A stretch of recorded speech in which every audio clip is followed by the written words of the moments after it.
Allô, allô les visionnaires, bienvenue sur Investir en Soi. Mon nom est Dorina pour ceux qui me découvrent. Sur cette chaîne, nous visons la réussite et le bonheur. Aujourd'hui, nous allons aborder un sujet sérieux, une actualité sérieuse, parce que Donald Trump envisage de mettre des barrières commerciales avec le Canada. Et il évoquerait même qu'il souhaiterait que le Canada devienne le 51e État des États-Unis. Alors, la raison pour laquelle je parle de cette question, ce n'est pas pour des fins politiques. Toutefois, c'est un questionnement qui nécessite qu'on s'interroge sur ce que ces événements pourraient avoir comme incidence sur notre portefeuille et comment devons-nous nous protéger face à une potentielle augmentation du coût de la vie. Restons calmes, on relaxe, on se détend, mais surtout restons informés et prêts. Dans cette vidéo, je vais vous donner des stratégies concrètes pour améliorer vos finances et maintenir votre qualité de vie. Et c'est pourquoi je vous demande de rester connectés. Commencez par vous abonner.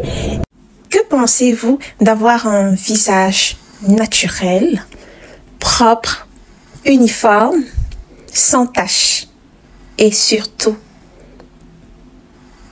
radieux? Oui, c'est possible.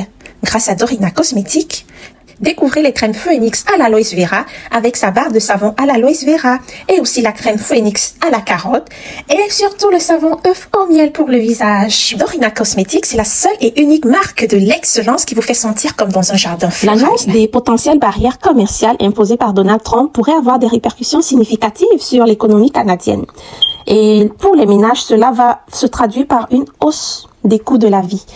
Et la raison, c'est que les ménages sont ceux qui sont comme le consommateur final des biens et services. Donc, c'est parce que nous sommes consommateurs final que cela va avoir un impact remarquable sur le coût de la vie. Donc, notamment pour ce qui est des biens importés. Bon, pour ceux qui ne le savent pas, quand on parle de importer ou alors importation, il s'agit simplement des achats qui se font à l'extérieur du pays. Et quand on parle de exportation, il s'agit des ventes qui se font à l'extérieur du pays. Donc ça, c'est juste une définition très basique là pour que ceux qui ne le savent pas comprennent. Mais il faut comprendre que le Canada et les États-Unis entretiennent des relations commerciales bilatérales. Donc entre le Canada et les États-Unis, il y a des échanges d'exportation et d'importation qui se font l'un envers l'autre. Mais vous comprenez que les États-Unis, à cause de leur population qui est assez dense, et voilà, et de leur économie en parallèle, ont un dessus, un pouvoir sur le Canada. Et c'est pour ça que le Canada a vraiment un peu plus à perdre si ces barrières commerciales étaient effectivement mises en place, à cause du fait que nous, au Canada, faisons plus d'exportation, c'est-à-dire plus de ventes vers les États-Unis. Donc, c'est notre principal client, si on peut le dire. Il faudrait que le Canada commence à célébrer ses milliardaires, c'est-à-dire que vraiment créer des moyens de rétention pour qu'ils ne puissent plus s'évader vers les États-Unis, peut-être en stimulant un peu au niveau des impôts ou autre chose attractif. Mais c'est important que les milliardaires canadiens restent au Canada et non pas ailleurs. Et comme ça, ils vont pouvoir investir davantage dans leur pays pour voilà, le faire prospérer encore plus. Et quand on parle de milliardaires, on n'exclut pas aussi les vedettes, les vedettes comme Céline Dion et voilà, j'en passe. Et une autre solution, c'est qu'il faudrait aussi que l'économie canadienne soit tournée plus vers l'extérieur. Ça veut dire qu'on doit chercher d'autres clients à l'extérieur. C'est vrai qu'actuellement, les États-Unis constituent notre plus gros client, mais il faudrait commencer à conquérir le marché international. Et pour ça, il faut avoir plus d'industrie et voilà quoi. Donc, il faut commencer à s'y intéresser, c'est ce que je veux dire. De toute façon, chez Dorina Cosmétiques, vous savez que nos produits sont vendus vendu à l'international. Donc, vous pouvez l'avoir en Afrique, vous pouvez l'avoir en Europe et même en Amérique. Donc, si vous êtes intéressé, juste contactez notre service à la clientèle ou visitez notre site web www.dorinacosmetics en anglais.com. Alors, ça, je vais refermer la parenthèse, mais c'est un élément très important parce que si le Canada, il commence à se faire des clients vraiment à l'international de plus en plus, je pense que ça peut être un très grand avantage de trouver ce genre de partenariat-là parce que au Canada, on produit quand même beaucoup de choses. Il y a des fruits qu'on ne retrouve pas ailleurs, comme les fraises, les raisins. Je pense, voilà. Mais je me trompe peut-être, mais vous savez, si je me trompe, n'hésitez pas à me le dire en commentaire. Mais vraiment, l'idée reste la même. Là, c'est qu'il faudrait se tourner davantage vers l'extérieur pour agrandir le portefeuille de clients.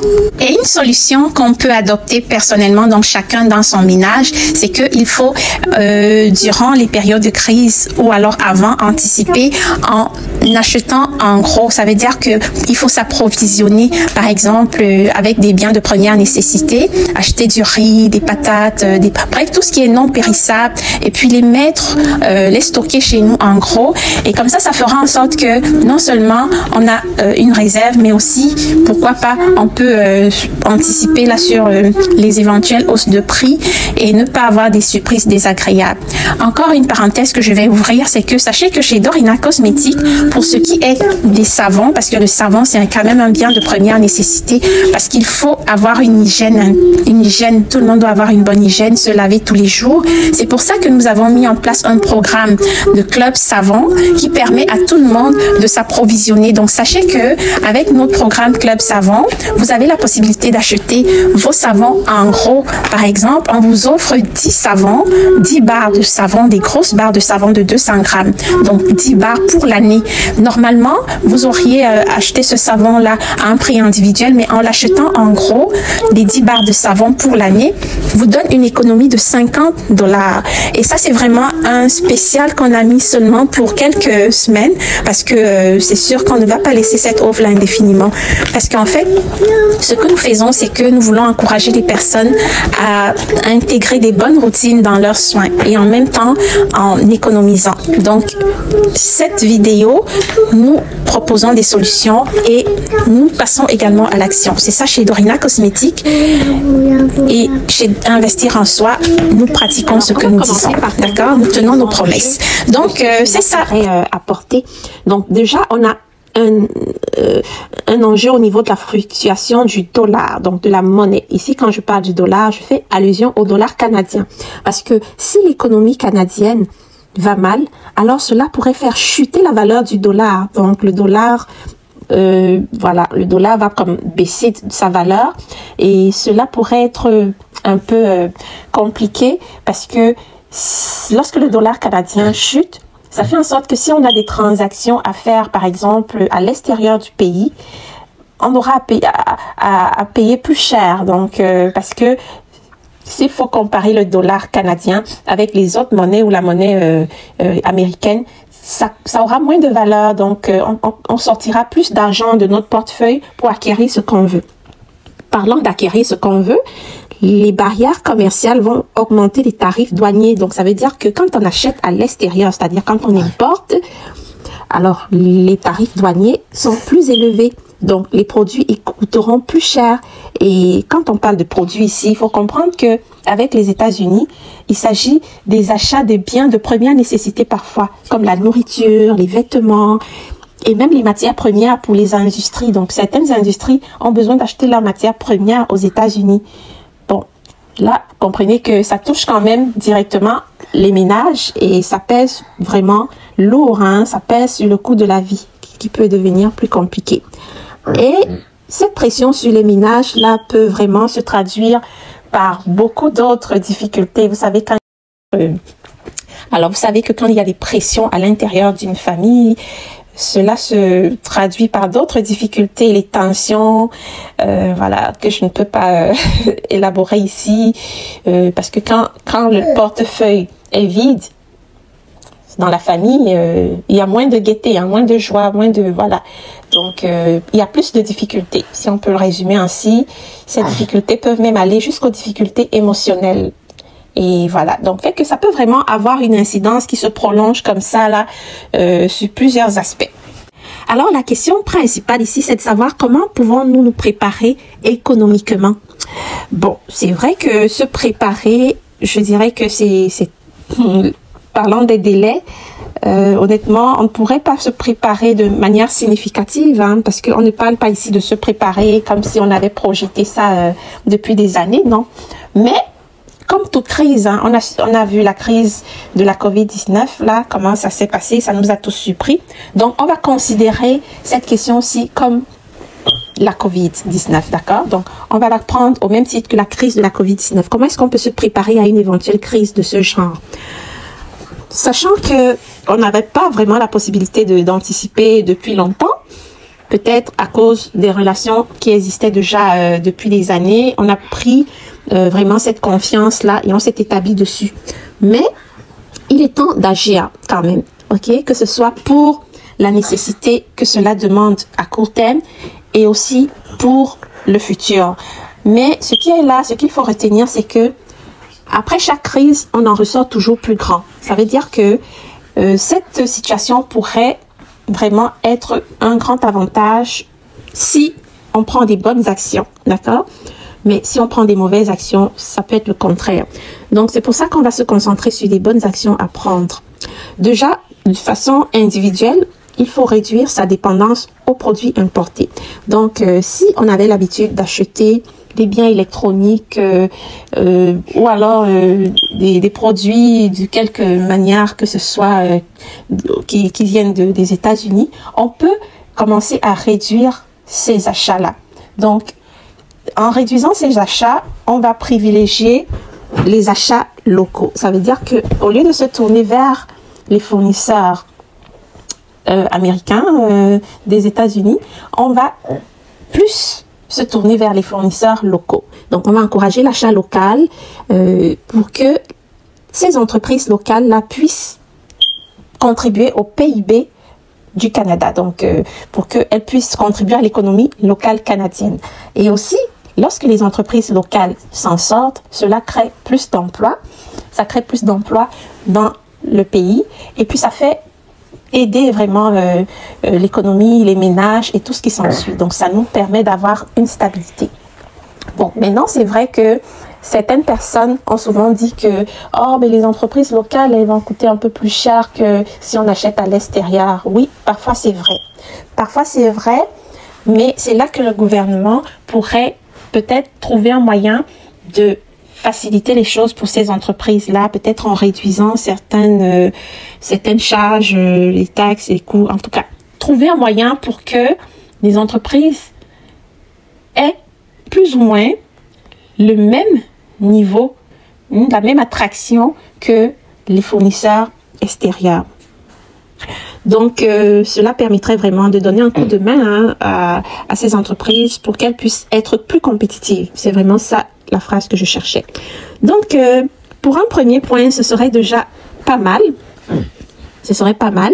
C'est sûr que, comme vous le savez, au Canada, il y a des biens et des matières premières que nous avons, mais beaucoup sont importés. Donc, et même pour que les industries canadiennes puissent produire le produit final ici, parfois cela nécessite qu'elles achètent les matières premières à l'extérieur.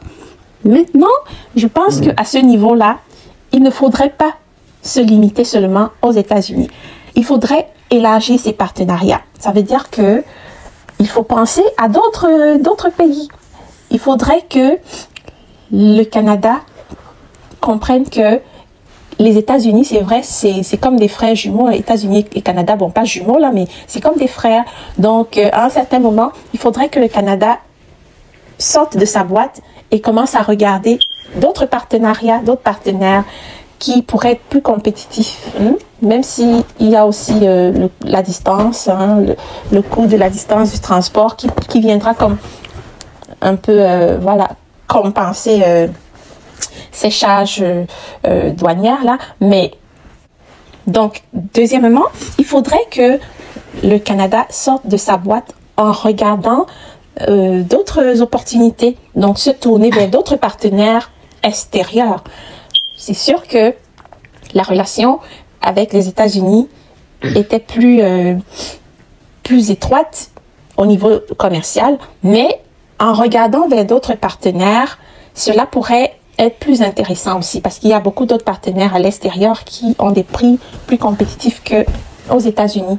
Bon, c'est vrai que le Canada, c'est loin, donc pour certains, ça peut se traduire par des coûts de transport élevés, mais il y a toujours moyen de faire quelque chose. Donc, je pense que il pourrait se tourner vers des pays comme la Chine ou alors d'autres pays, l'Inde qui produit aussi. Il y a aussi des pays comme, voilà, même en Afrique, on a certaines matières premières très riches en Afrique. Donc, le Canada pourrait regarder vraiment ces partenaires-là pour acheter des matières premières et commencer comme ça progressivement à se faire une position. Le temps de planifier, le temps d'encourager les producteurs locaux à produire davantage. Bon, c'est sûr que avec le climat qu'il fait au Canada, il y a des produits comme des fruits qu'on ne peut pas forcément produire ici au Canada parce que la terre n'est pas favorable. Par exemple, je prends le cas des mangues. Hein. Les mangues, ce serait, sauf si je me trompe, hein, si je me trompe, s'il vous plaît, dites-le moi en commentaire, ce serait compliqué de produire des mangues ici à cause de la nature du sol, ok? Mais, et un autre élément important, c'est faire en sorte que, alors là, c'est une décision qui se prendra au niveau du gouvernement, c'est-à-dire des dirigeants, je veux dire. Donc, c'est de faire en sorte que on puisse attirer plus d'industriels au Canada. Donc, on pourrait lancer une campagne d'immigration pour les industriels. Ça veut dire que on va vraiment séduire au niveau de l'international, séduire les industriels à venir s'établir au Canada pour créer des industries diverses. Ça peut être des industries des produits électroniques, ça peut être des industries vestimentaires, ça peut être même des industries des biens de la nourriture, quoi. Voilà. Donc, il faudrait vraiment qu'il y ait plus d'industries qui s'établissent ici.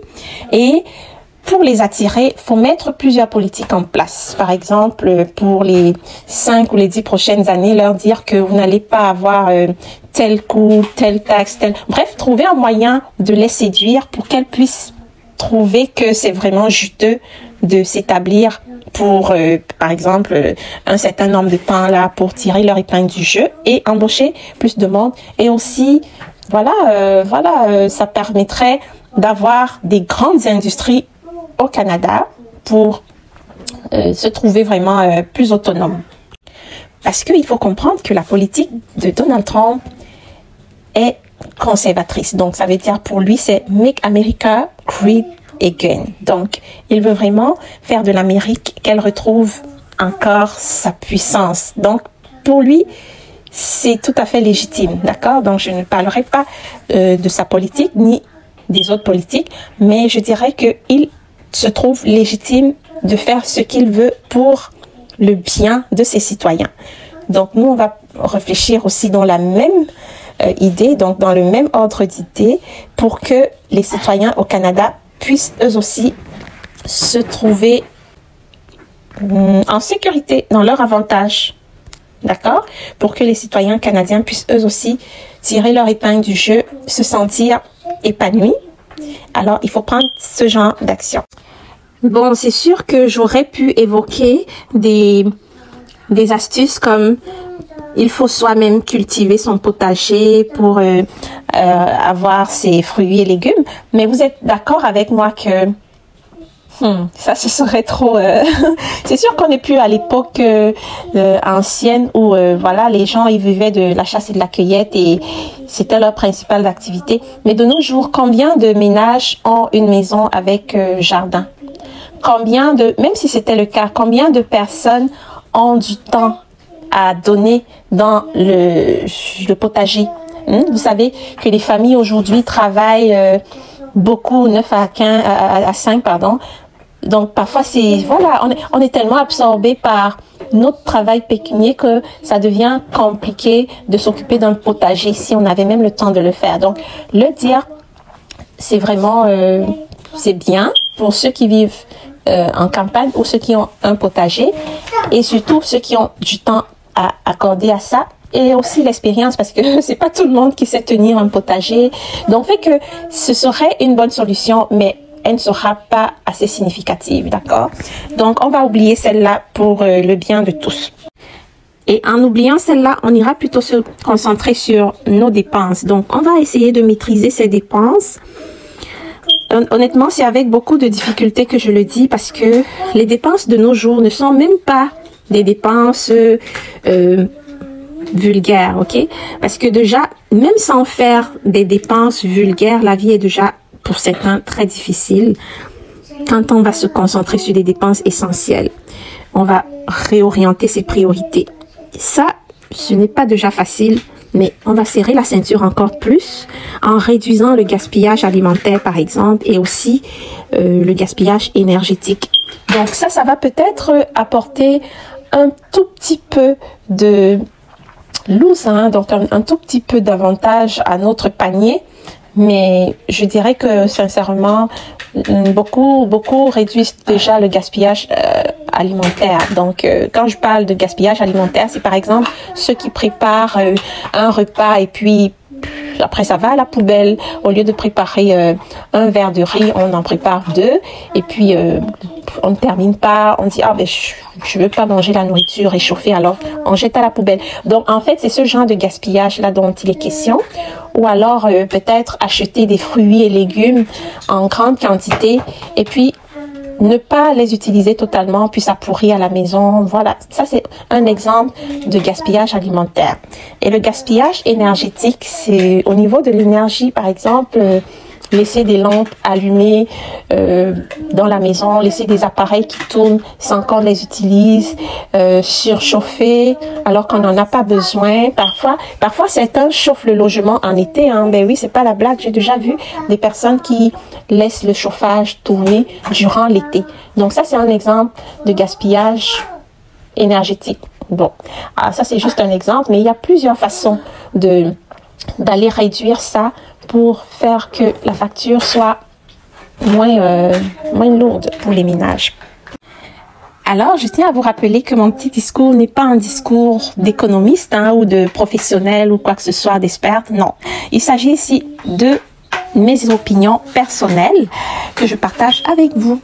Donc, il faut de tout pour faire un monde. C'est pour ça que chaque voix compte. Alors, ceci étant dit, je vais clôturer en vous remerciant de m'avoir écouté, mais surtout, mes chers Canadiens, sachez que chaque crise est une opportunité d'évolution. Donc, plutôt que de céder à la peur, concentrons-nous sur les solutions et adoptons des bonnes habitudes. Le Canada a déjà surmonté des difficultés majeures dans le passé, d'accord? Donc, on l'a vu ici avec la COVID. Et ensemble, nous relèverons encore ce défi-ci. Mais surtout, sachez que si Donald Trump met en place cette mesure-là, c'est dans sa légitimité, hein, c'est dans son droit. Il est libre de le faire pour le bien de ses citoyens.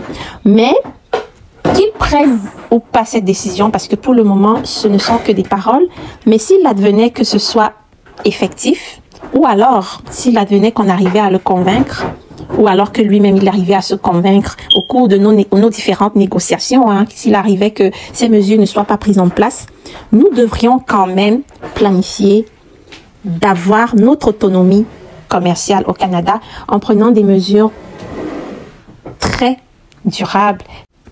Maintenant, je vais vous demander de laisser vos commentaires. Hein. Vous pouvez laisser vos idées en commentaire également.